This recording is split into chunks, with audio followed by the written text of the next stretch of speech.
Сәлем киномандар, бүгін сіздерді кешіңізді керемет көңілмен өткізетін 5 үздік комедиялық қорқынышты фильмнен тұратын тамаша топтама күтеді. Микрофон басында мен Қызық кино. Егер әлі жазылмаған болсаңыздар, лайк басып жазылып қойыңыздар. Ал енді бастайық. Счастливого дня смерти. Бұл көрерменді әрі қобалжытып, әрі күлдіре алатын фантастикалық детективті хоррор комедия. Ең бастысы ол көрерменді толығымен баурап көңіл көтереді. 1,5 сағат бойы іш пыспайтыны анық. Сюжеттің ортасында студент қыз Триш. Ол дәл туған күнінде біртүрлі уақыт ilмегіне түсіп қалғандай көрінеді. Сол күні оған бейтаныс біреу маскамен шабуыл жасап, еш қиындықсыз өлтіріп тастайды. Бірақ Триш өлген сәтте-ақ күні қайта басталып кетеді. Осылайша Тришді қайта-қайта өлтіреді, ал оның күні қайта-қайта жанара береді. Ол не болып жатқанын, бұл сұмдықтың ішінен қалай шығу керегін түсіне алмайды. Счастливого дня смерти қарапайым болғанымен қызықты сюжетке ие фильм. Бұл тек күлу үшін ғана түсірілген фильм емес. Бұл көрерменді шынымен де экранға байлап қояды. Басты кейіпкерге жанашырлықпен қарауға мәжбүрлейді. Және ең бастысы кісі өлтірушінің кім екенін және Триштің бұл жағдайға қалай тап болғанын табуға ынталандырады. У тебя бесконечный запас жизней. Попытайся вычислить убийцу. Предлагаешь умирать снова и снова? Конкретный убийца. Бұл салыстырмалы түрде жаңа шыққан, өте керемет әрі сергек фильм. Сюжеттік жағынан да сәтті шыққан, қызықты фильм. Сонымен қатар күтпеген финалы да бар. Сюжет қазіргі күндерден бастау алады, ал оқиғалар шағын ғана америкалық қалашықта өрбиді. 80-ші жылдардың соңында бұл жерде маска киген маньяк 3 бірдей 16 жастағы қызды өлтіріп, әрқайсысына 16 рет пышақ салған. Ол кезде қылмыскер ұсталған жоқ. Енді міне ол қайтып оралған сияқты. Хэллоуин түнінде ол басты кейіпкер 16 жастағы Джеймидің үйіне баса көктеп кіріп, оның анасын өлтіреді.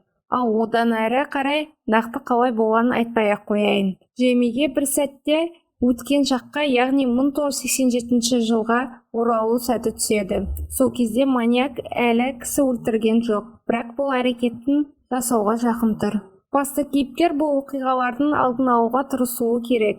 Егер ол сәтті болса, қазіргі кезде өлтірілген анасы аман қалады. Нәтижесінде біз уақыт арқылы саяхаттайтын классикалық слэшер элементтерімен қызықты сюжетке куә боламыз. Бұл маска киген маньяктар туралы культтік фильмдерді еске түсіретін оқиға.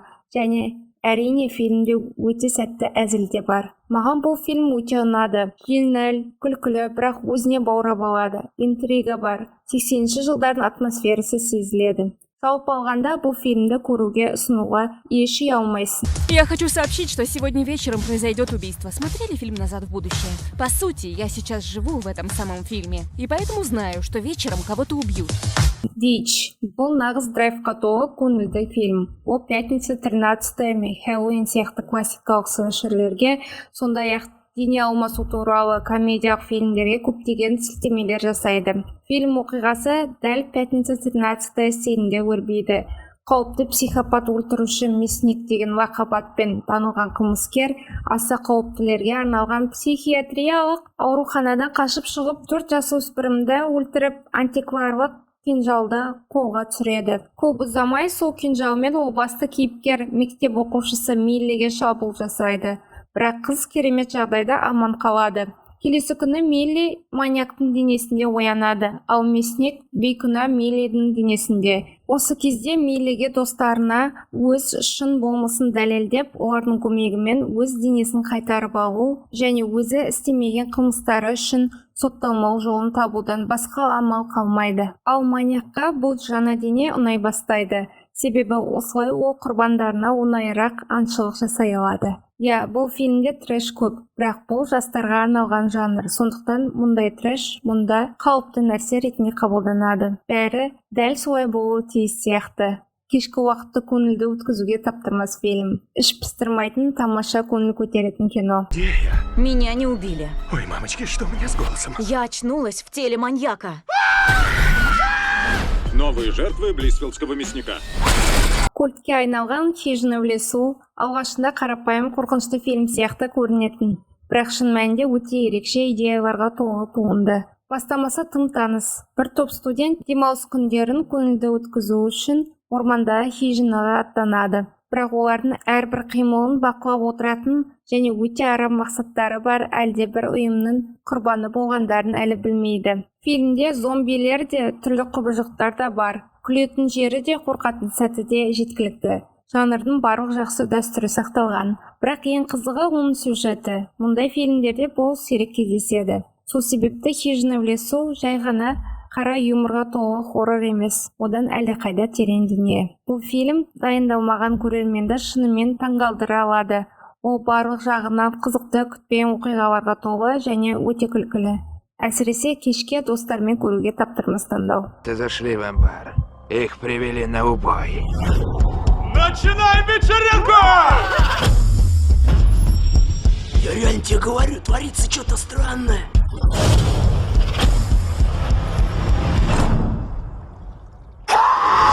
Зомби по имени Шон. 0-ші жылдардың ортасында жарыққа шыққан фильм. Ол кезде тек зомби хоррор емес, пародиялық қорқынышты фильмдер де өте танымал болған. Фильм авторлары нағыз данышпандық шешім қабылдап, осы екі жанрды біріктіріп, зомби апокалипсис жайлы алғаш хоррор комедияны жасап шығарды, және бұл өте сәтті шықты. Сюжетінің басталуы қарапайым және мұндай фильмдерге тән. Басты кейіпкер 30 жастағы өмірде жолы болмаған қарапайым жігіт Шон. Ол өзінің ең жақын досы жалқау Эдпен бірге үйде отырып приставка ойнап отырған. Сол сәтте қалаға зомби апокалипсис келіп, тірі өліктер адамдарға шабуыл жасап, иттерін жей бастайды. Барлығы классикаға сай. Енді кейіпкерлерге қолына түскен кез келген затпен қаруланып, жақындарын құтқаруға асығуы қажет. Бастапқыда ерекше ештеңесі жоқ сияқты көрінеді. Бірақ фильм күткеннен де тамаша болып шықты.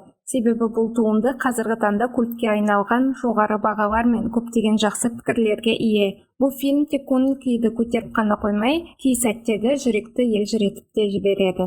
Сондай әсерлі эпизодтар да бар. Жалпы алғанда бұл қайта-қайта көруге тұрарлық нағыз шедевр. План-то какой? Мы едем в Винчестер, пьем холодный пивасик и ждем, пока все закончится. Как тебе такой план, банан? Удачи!